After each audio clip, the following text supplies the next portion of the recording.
तो हेलो दोस्तों, तो कैसे हैं आप सभी। आज हम लेके आ गए हैं आपके लिए माई हीरो एकेडमिया के सीजन 7 का एक और न्यू एपिसोड। तो चलिए शुरू करते हैं। अब तक हमने देखा कि शिगाराकी स्टार एंड स्ट्राइप को मार देता है, लेकिन स्टार अपने साथ अपनी क्वर्क भी खत्म कर देती है और शिगाराकी को काफी घायल भी कर देती है। खैर, इसके बाद शिगाराकी वापस ऑल फॉर वन के सीक्रेट बेस पर आ जाता है।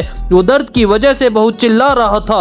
ऑल फॉर वन शिगाराकी से कहता है कि उसकी क्वर्क को काफी चोट आई है, इसलिए शिगाराकी को इतना पेन हो रहा है, लेकिन चिंता की कोई बात नहीं है, कुछ टाइम के बाद उसकी बॉडी हील हो जाएगी। शिगाराकी अब कहता है कि मुझे उन सभी से नफरत है जिन्हें ऑल फॉर वन का चेहरा भी याद है। मैं जब तक उन सभी को मार नहीं दूंगा शांति से नहीं बैठूंगा। ऑल फॉर वन और शिगाराकी के माइंड अब फ्यूज हो गए थे, तो ऑल फॉर वन भी शिगाराकी की नफरत को महसूस कर पा रहा था। ऑल फॉर वन कहता है कि वो स्टार की क्वर्क हमें हासिल नहीं कर पाए, लेकिन उनके रास्ते का एक बड़ा कांटा हट चुका है, तो वो सभी रिलैक्स कर सकते हैं। और वैसे भी सिर्फ एक प्लान के भरोसे बैठे रहना अच्छी बात नहीं है।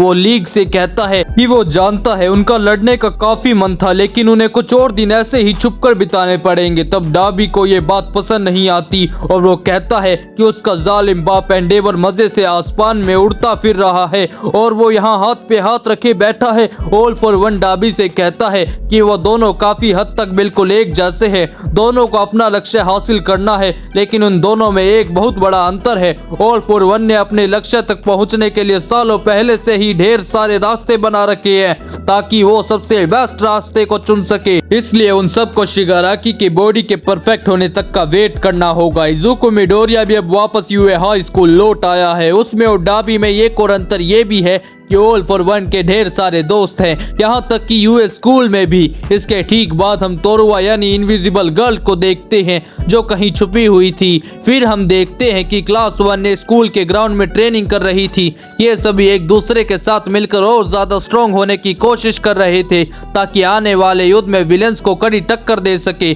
डेकू और बाकुगो साथ में ट्रेनिंग कर रहे थे, जिसमें बाकुगो डेकू पर अपनी न्यू मूव से अटैक करता है और डेकू उसकी चपेट में आ जाता है। ये नई टेक्निक बाकुगो ने अपनी इंटर्नशिप के दौरान एंडेवर से सीखी थी, जिसमें अपने पसीने से वो एक बड़ा ब्लास्ट करने की जगह ढेर सारे छोटे छोटे ब्लास्ट कर सकता है और ज्यादा पसीना आए, इसलिए बाकुगो ने अब भी अपने विंटर वाली कॉस्ट्यूम पहनी हुई थी। लेकिन इस टेक्निक को यूज करने से बाकुगो जल्दी थक जाता है। टोनोरोकी भी इनके पास ही ट्रेनिंग कर रहा था। वो अपनी आइस और फायर दोनों पावर्स को एक साथ यूज करने की कोशिश कर रहा था ताकि डाबी उसे ना जला पाए। डाबी को हराने के लिए उसे अपने दोनों साइड्स को एक करना होगा। कामिनारी और मिनेटा बात करते हैं कि कैसे ऑल फॉर वन और शिगाराकी अभी कमजोर हालात में है और जाइगेंटोमा की अभी कैद में है और उसे बेहोश रखा गया है, तो अगर इन्हें वो दो विलेंस मिल जाए तो ये उन्हें आराम से हरा सकते हैं। तभी बाकुगो यहाँ पर आकर कहता है कि 3 रीजंस की वजह से वो गलत है। पहला रीजन कि वो आज तक ऑल फॉर वन को कभी ढूंढ ही नहीं पाए हैं। इन्हें नोमू का हैंगर मिला,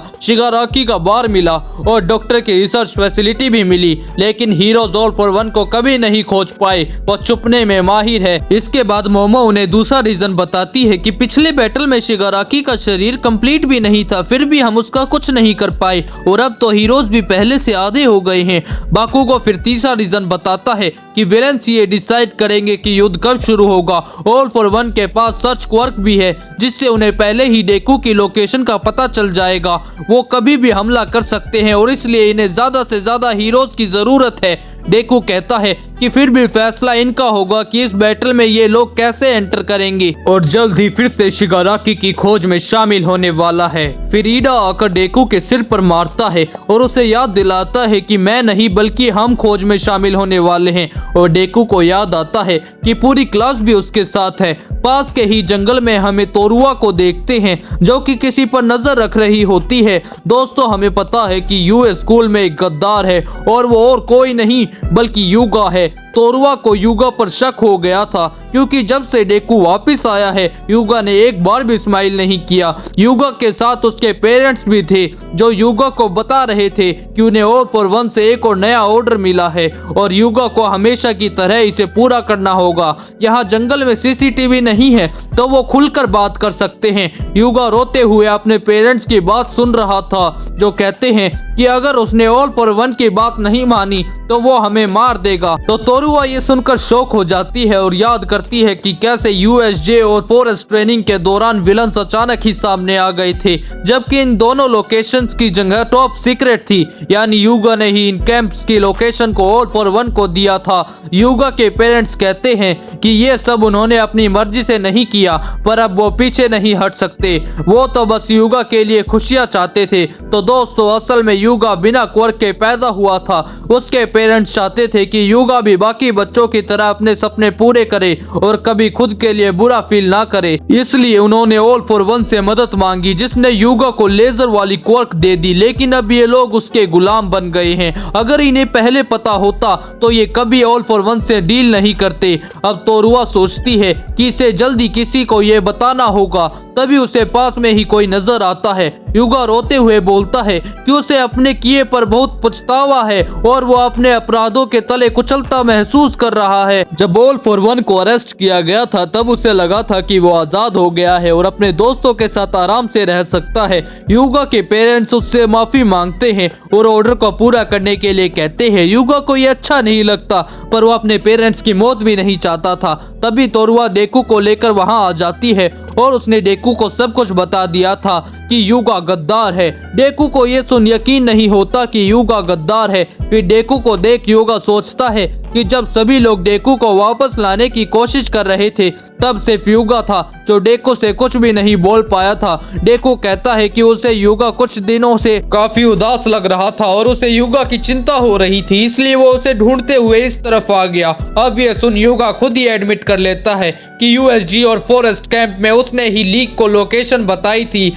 और वो एक नीच विलन है। इधर डाबी ऑल फॉर वन से पूछता है कि अगर उसका ये यूए वाला दोस्त पकड़ा गया तो उन्हें दिक्कत नहीं होगी, जिस पर ऑल फॉर वन कहता है कि बिल्कुल भी नहीं, अगर उसके दोस्त पकड़े जाते हैं तो हम दूसरे प्लान पर चल पड़ेंगे और वो लोग उसके लिए कचरे के बराबर हैं, जिनके ना होने से उसे कोई फर्क नहीं पड़ता। इधर यूए फॉरेस्ट में युगा के पेरेंट्स उसे लेकर भागने की कोशिश करते हैं और डेकू और तोरुआ उनका पीछा करने लगते हैं। युगा अपने मन में सोचता है कि उसके पेरेंट्स काफी अमीर फैमिली से आते हैं, उन्हें अपने लाइफ में किसी भी चीज की कमी नहीं थी। लेकिन जब उन्हें पता चला कि युगा क्वर्कलेस है तो इस बात की युगा से ज्यादा उन्हें चिंता हो गई थी।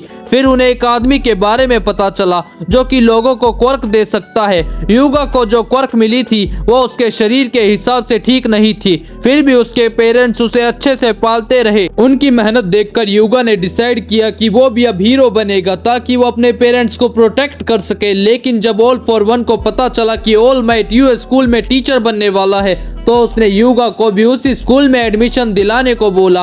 उसका अगला ऑर्डर था कि जब उसकी क्लास अकेली होगी तब वो ऑल फॉर वन को इन्फॉर्म करे। इसके बाद उसने युगा से ट्रेनिंग कैंप लोकेशन पूछी और अब उसका नया ऑर्डर था कि युगा डेकू को कहीं अकेले में लेकर जाए ताकि उसे पकड़ना आसान हो जाए। फिर युगा डेकू से कहता है कि जब उसने डेकू का लेटर पढ़ा था और जाना था कि डेकू भी उसी की तरह क्वर्कलेस था तो उसे बहुत निराशा हुई थी। अब युगा पलटकर डेकू पर अपनी लेजर से अटैक करता है, लेकिन तोरुआ उसे कहती है कि वो सभी मर सकते थे, पूरे जापान में हालात बिगड़े हुए हैं और युगा ने एक बार भी अपने क्लासमेट्स के बारे में नहीं सोचा जिनके साथ वो इतने टाइम से रह रहा है। इसी के साथ पहली बार तोरुआ के चेहरे को भी दिखाया जाता है जो कि रो रही होती है। फिर युगा के पेरेंट्स वापस उसे बचाने के लिए आते हैं, लेकिन डेकू ब्लैक विप का यूज करके उन तीनों को बंदी बना लेता है। फिर तीनों से ऑल फॉर वन और पुलिस पूछताछ करती है, जिससे उन्हें पता चलता है कि युगा एक क्वर्कलेस था और युगा को ये क्वर्क ऑल फॉर वन से 10 साल पहले मिली थी और उन्हें नहीं लगता कि ऑल फॉर वन ने इस क्वर्क के साथ कोई बॉम्ब फिट किया है जैसे कि लेडी गांट के साथ किया था, जो ऑल फॉर वन को धोखा देते ही फट गई थी। प्रेजेंट माइक को हमेशा से शक था कि स्कूल में कोई गद्दार है, पर उसने कभी ये नहीं सोचा था कि गद्दार कोई स्टूडेंट निकलेगा। प्रिंसिपल नेजू बाकी स्टूडेंट से बाहर जाने के लिए कहते हैं, लेकिन वो सब पूरी तरह से शौक में थे। और जीरो पूछता है कि अगर तोरुआ उसे नहीं पकड़ती तो वो आगे क्या करने वाला था। वही कारिशिमा युगा से बोलता है कि कह दो ये झूठ है। पुलिस अब युगा से कहती है कि वो ऑल फॉर वन के बारे में सब कुछ बता दे। उसका फादर फिर बोलते हैं कि उन्हें कुछ भी नहीं पता, वो बस ऑल फॉर वन का दिया ऑर्डर पूरा करते हैं। अगर वो ऐसा नहीं करते तो उन्हें मार दिया जाता। ऑल फॉर वन पहले भी कई लोगों को ऐसे मार हार चुका है। युगा अब रोने लगता है कि उसकी वजह से सब लोग मारे जा सकते थे और फिर भी बेशर्म की तरह वो उन्हीं के साथ रहता था जैसे कि वो उनका दोस्त हो। वो सिर्फ एक विलन है। ये सुन डेकू बोलता है कि अगर ऐसा होता तो उसने फॉरेस्ट में बाकुगो और टोकोयामी को बचाने की कोशिश क्यों की थी। वो एक और हीरो को जानता है जिसे ऑल फॉर वन ने मजबूर किया था, लेकिन फिर भी उसने अपने दिल की सुनी थी। कुछ बुरा करने से कोई हमेशा के लिए बुरा नहीं बन जाता। फिर डेकू अपना हाथ उसकी ओर आगे बढ़ाते हुए कहता है कि तुम अब भी एक हीरो बन सकते हो, लेकिन युगा के कुछ बोलने से पहले ही सुकोची उसके मुंह पर मास्क लगवा देता है क्योंकि युगा की बॉडी भी गांठ की तरह ट्रिगर्ड हो सकती है। तो पहले वो उसे सेंट्रल हॉस्पिटल लेकर जाएंगे जहां उसकी बॉडी का चेकअप होगा। फिर डेकू और उसकी क्लास को अब एक जबरदस्त आइडिया आता है। ऑल फॉर वन नहीं जानता कि युगा पकड़ा जा चुका है। इस बात का ये लोग फायदा उठा सकते हैं और शिकारागी और बाकी विलेंस को जाल में फंसा सकते हैं, यानी कि सिर्फ युगा है जिसकी हेल्प से ये लोग ऑल फॉर वन तक पहुंच सकते हैं। डेकू फिर से युगा से कहता है कि वो अब भी एक हीरो बन सकता है और ये एपिसोड यहीं एंड हो जाता है। तो दोस्तों, आपको एपिसोड कैसा लगा हमें कमेंट में जरूर बताना। बाकी वीडियो को लाइक कर दो, चैनल को सब्सक्राइब कर दो।